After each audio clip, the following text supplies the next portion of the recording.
Fala galera, hoje nós iremos falar sobre o conversor Buck. Iremos trabalhar um pouquinho com o entendimento sobre o seu funcionamento, falaremos também sobre o seu modo de operação contínuo e descontínuo e também algumas dicas de projetos aí de como a gente encontrar os valores dos nossos componentes para que a gente possa estar implementando aí esse nosso circuito. E para você que gosta desse conteúdo, se inscreve aí no nosso canal, deixa o joinha que incentiva bastante o nosso trabalho. Então, o nosso conversor Buck, ele tem a finalidade de reduzir uma tensão de entrada para uma tensão de saída. Ele é bem mais interessante do que o regulador linear, que simplesmente dissipa o excesso de tensão, que nós temos em um transistor. Esse aqui ele consegue um rendimento bem mais interessante trabalhando aí com o nosso indutor. Então, a primeira visão é que se nós aplicarmos uma tensão fixa sobre o nosso indutor, ele terá uma variação de corrente como uma reta. E se ele tem uma variação de corrente como uma reta, a tensão sobre ele se torna fixa. Isso a gente pode observar na nossa equação do nosso indutor, A tensão do indutor é igual à indutância vezes a variação de corrente ao longo do tempo. Se essa variação de corrente ao longo do tempo for uma reta, a nossa tensão se torna constante. E como é que a gente faz essa tensão se tornar constante? Ora, a tensão no nosso indutor, ela vai ser a tensão de entrada, que já é uma constante, vezes menos a tensão de saída, que é uma constante por conta do capacitor de alto valor que nós utilizamos. Uma outra forma que nós podemos visualizar é enxergar o funcionamento do Buck como observando a tensão chaveada que nós temos após a chave, e o filtro passa-baixas que temos logo em seguida.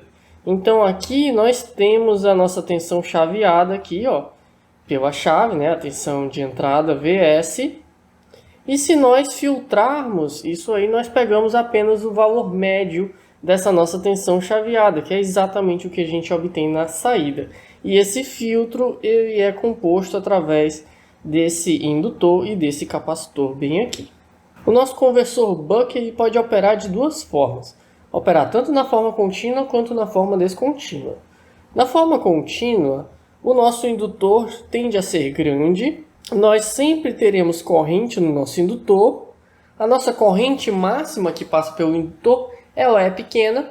E nós podemos observar isso aqui.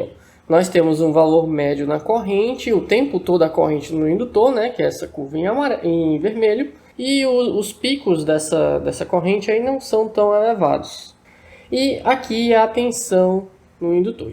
Já no modo descontínuo, a indutância ela pode ser pequena, ela deve ser pequena. E durante um tempo não há corrente no indutor. A gente vai já olhar no gráfico.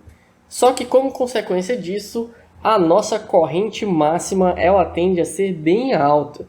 Então aqui nós podemos olhar o mesmo gráfico anterior, só que agora do modo descontínuo, e nós observamos que o pico de corrente ele é demasiadamente alto. Daqui a pouco a gente vai olhar isso aí na simulação. Então, comparando aqui o modo contínuo e o modo descontínuo, o modo contínuo vai precisar de um indutor grande e vai ter uma corrente que passa por esse indutor pequena, lá o pico de corrente, Já o modo descontínuo vai ter um indutor pequeno e uma corrente pico no indutor bem alta. E aí vamos agora para algumas dicas de projeto. Primeira coisa, eu vou deixar no e-card aqui no final da aula a videoaula explicando os cálculos de projeto, para quem quiser calcular certinho. Só que a gente pode também ir pela tentativa e erro aí através da simulação. Eu vou passar algumas dicas justamente para isso. Primeira coisa, a nossa chave ela deve suportar a tensão de alimentação, a tensão de entrada VS, e também deve suportar aí com folga a máxima corrente que vai passar no indutor. O jeito mais fácil que nós utilizamos para essa chave é utilizar um MOSFET de canal P. O nosso diodo ele deve também suportar a tensão VS e também deve suportar a corrente máxima no indutor com folga. Ele também precisa ser um diodo rápido. O modo de operação descontínuo nós recomendamos apenas para fontes que você queira que sejam bem pequenas. A gente pode utilizar esse modo de operação descontínuo, só que ele é interessante apenas para baixas potências, porque como o pico de corrente fica alto, então nós temos cada vez mais perdas no indutor, na chave e em coisas do tipo. O nosso indutor, quanto maior, melhor. Deve ser grande o suficiente para garantir o modo de operação contínuo, né? Vai vibrar se a corrente, se a potência for razoavelmente alta aí, acima de alguns poucos watts, já é interessante que a gente fique no modo de operação contínuo.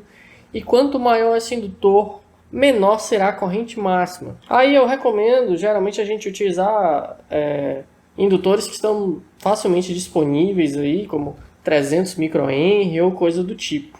Lembrando, o fio do indutor deve suportar a corrente máxima que passa por ele e o núcleo não deve saturar. Então a gente precisa de um núcleo que não sature com essa corrente. O nosso capacitor, quanto maior também melhor, ele reduz a oscilação na saída. Aí eu recomendo valores aí em torno de 100 micro, 220, 470 micro, que tendem a ser capacitores que não são muito grandes. E por último, a frequência. Quanto maior, menor serão os nossos componentes.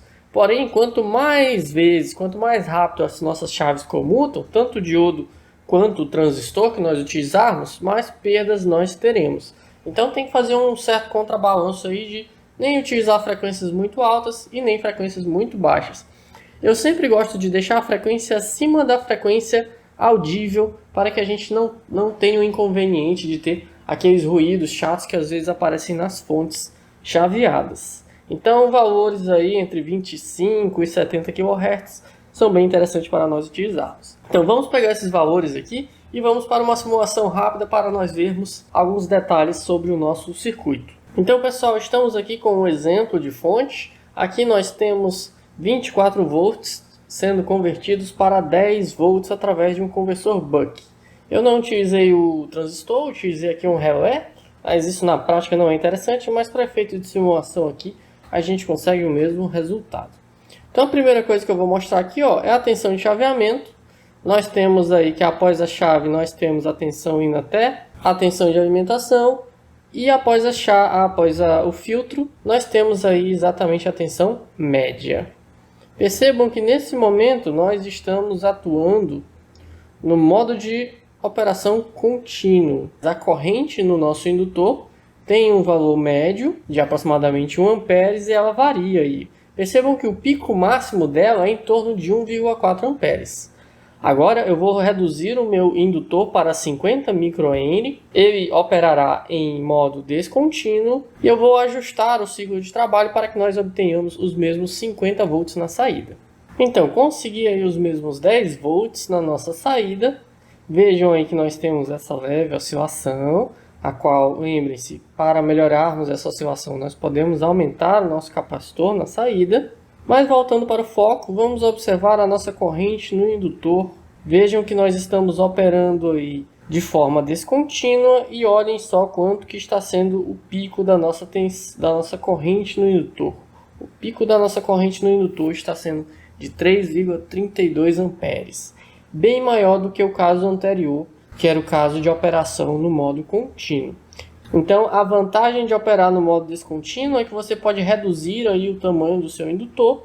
Entretanto, você vai ter um pico de corrente bem mais alto, o que vai fazer com que você tenha mais perdas na chave e também no nosso diodo. Bem, espero que vocês tenham gostado da aula de hoje e tenham compreendido um pouco mais sobre fontes chaveadas, né? No caso aí o conversor Buck. Pela nossa aula de hoje é isso e até a próxima.